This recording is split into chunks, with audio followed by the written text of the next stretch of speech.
Assalamualaikum warahmatullahi wabarakatuh. Bagaimana kabarnya anak-anakku yang solih dan solihah? Semoga semua selalu dalam perlindungan Allah, dan semoga semua selalu diberikan kesehatan oleh Allah. Baik anak-anakku yang solihah, hari ini alhamdulillah kita masih diberikan kesempatan, diberikan waktu untuk belajar oleh Allah. Meskipun di tengah pandemi, tapi kita masih bisa belajar melalui video ya. Jadi Ustaz harapkan meskipun belajar melalui video, tapi anak-anakku masih tetap harus semangat untuk belajar ya, semangat untuk mencari ilmu, menambah wawasan untuk bekal di masa yang akan datang. Nah anak-anakku, sebelum kita memulai, kita awali dulu dengan bacaan basmalah bersama-sama. Bismillahirrahmanirrahim. Baik anak-anakku yang soleh dan soleha, nah kita akan belajar tentang kecerdasan Aisyah. Sebelum kita masuk kecerdasan Aisyah, bagaimana kecerdasan beliau? Nah kita harus tahu dulu nasab atau keturunan dari Aisyah. Pertama, Aisyah merupakan salah satu istri Nabi Muhammad SAW setelah Khadijah. Ya, setelah Khadijah. Jadi Aisyah ini termasuk wanita yang mulia, ya, di mana beliau merupakan salah satu istri dari Nabi Muhammad SAW. Aisyah juga merupakan putri dari sahabat dari Rasulullah, yakni Abu Bakar As-Siddiq, dan ibunya bernama Ummu Rauman. Nah, kedua orang tua beliau ini, Abu Bakar dan Ummu Rauman ini, adalah berasal dari suku Quraisy, suku yang sama dari Rasulullah.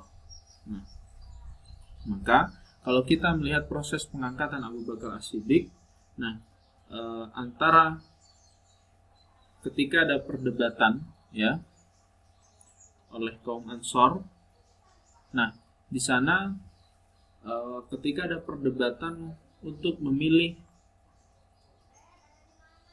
penerus dari Rasulullah, maka kaum Ansor dan Mujahidin ini sepakat akhirnya untuk memilih Abu Bakar karena Abu Bakar berasal dari suku yang sama dengan Rasulullah, yakni berasal dari suku Quraisy. Jadi itu. Nah, Abu Bakar ini juga termasuk sosok yang luar biasa ya. Ketika beliau masuk Islam, beliau dikenal sebagai orang yang rendah hati, dermawan juga ya. Jadi ini, bahkan beliau mendapatkan gelar Abu Bakar As-Siddiq itu karena kesegaraan beliau untuk masuk Islam serta selalu membenarkan apa yang disampaikan Rasulullah. Jadi itu. Nah, jadi jelas keturunan dari Aisyah ini, Abu Bakar dan Ummu Rauman ini, ibundanya adalah orang-orang yang luar biasa. Nah, sehingga melahirkan putri yang luar biasa juga. Nah, kecerdasan Aisyah. Nah, ini adalah kesaksian dari para ulama tentang kecerdasan Aisyah. Pertama, dari Urwah bin Zubair.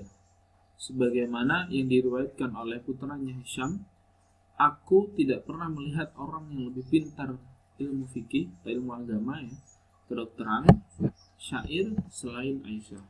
Wah, ini Hisham ini ya salah satu ulama yang menyampaikan bahwasanya dia tidak pernah melihat orang yang pintar ilmu fikih, ilmu agama, dan kedokteran, syair selain Aisyah. Ini orang yang pertama. Kemudian yang kedua, ada Zubair bin Awam. Nah, ini juga sama. Sebagaimana yang diriwayatkan putranya Urwah, berkata, aku tidak pernah melihat seorang yang lebih pintar tentang Al-Quran,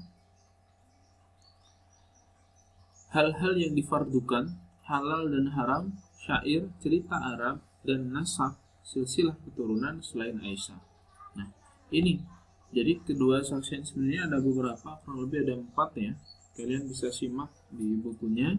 Itu ada beberapa kesaksian dari para ulama tentang bagaimana kecerdasan dari Aisyah ya, termasuk tentang ilmu agama, bahkan kedokteran ya, tentang kesehatan. Beliau ini sangat luar biasa, sehingga ketika Rasulullah wafat ya, Aisyah ini menjadi sumber rujukan daripada ulama-ulama. Jadi ini, Jadi ketika ada umat-umat Islam, ya, ulama-ulama berbeda pendapat, maka mereka langsung merujuk kepada Aisyah bagaimana jalan keluar yang benar. Jadi itu misalkan perbedaan tentang pandangan fikih, ya, atau tentang ilmu kesehatan lah, atau tentang Al-Quran. Nah, ini mereka akan merujuknya langsung datang kepada Aisyah untuk meminta penjelasan ini. Nah, kemudian wafatnya Aisyah. Jadi ini ya. Jadi semenjak Rasulullah wafat, Aisyah itu menjadi rujukan umat Islam dalam setiap persoalan ketika terdapat perselisihan di antara ulama. Nah, Aisyah ini wafat 17 Ramadan tahun 58 Hijriah seusai sholat witir, bertepatan dengan bulan Juni. Jadi kalau Masehinya itu bulan Juni tahun 678. Sekarang tahunnya 2020. Berarti kurang lebih 2 abad lebih yang lalu. Nah, bukan 2 abad.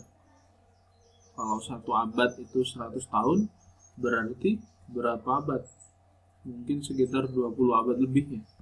Wah, udah sangat jauh ya. Ini 678 Masehi. Nah, beliau wafatnya.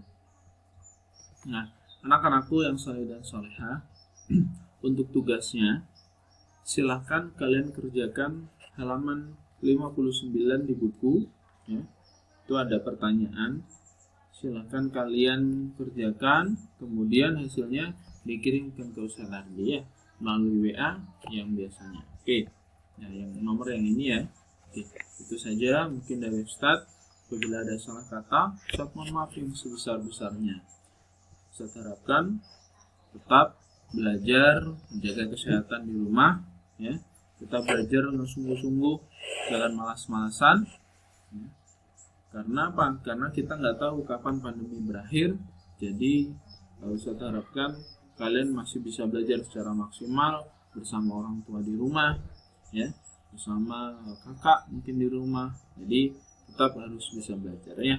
Jadi itu. Terima kasih. Itu saja dari Ustaz. Assalamualaikum warahmatullahi wabarakatuh.